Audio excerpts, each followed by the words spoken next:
এরপরে প্রশ্ন হলো বিড়াল কুকুর পাখি বা কবুতর পালা যাবে কিনা।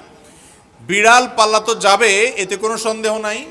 কারণ নবী করিম সাল্লাল্লাহু আলাইহি সাল্লাম বিড়াল সম্পর্কে বলেছেন, ফাইন্নাহা মিনাত তাওয়াফিনা আলাইকুম আত-তাওয়াফাত, বিড়াল তোমাদের বাসা বাড়িতেই থাকে, এই জন্য তার ঝুঁটাকে তিনি হারাম করেন নাই।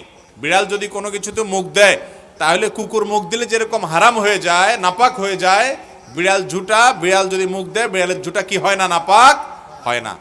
এই জন্য বিড়াল পালা জায়েজ আছে, বিশেষ করে ইঁদুরের উপদ্রব থেকে বাঁচার জন্য, কিংবা এমনি আদর করে আপনি বিড়াল পালেন, কোনো অসুবিধা নাই। আপনারা সবাই জানেন একজন সাহাবী ছিলেন, নাম হলো আবু হুরায়রা, নাম শুনছেন না, রাদিয়াল্লাহু তাআলা আনহু।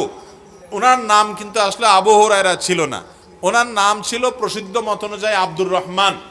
আরো অনেকগুলো মত আছে ওনার নাম নিয়ে, কিন্তু ওনার নাম পরে আবু হুরায়রা উঠে গেছে। কিভাবে? ওনার একটা বিড়াল ছিল, জামার হাতার ভিতরে এই বিড়াল ভরে অনেক সময় মসজিদে নিয়ে আসতেন। তো একবার নবী করিম সাল্লাল্লাহু আলাইহি ওয়াসাল্লাম তার ওই বিড়াল দেখে, তার সবসময় তার সাথে সাথে বিড়ালটা থাকে, এটা দেখে তাকে বললেন, ও বিড়ালের বাপ। আবু হুরায়রা মানে বিড়ালের বাপ। এরপর থেকে ওনার নাম হয়ে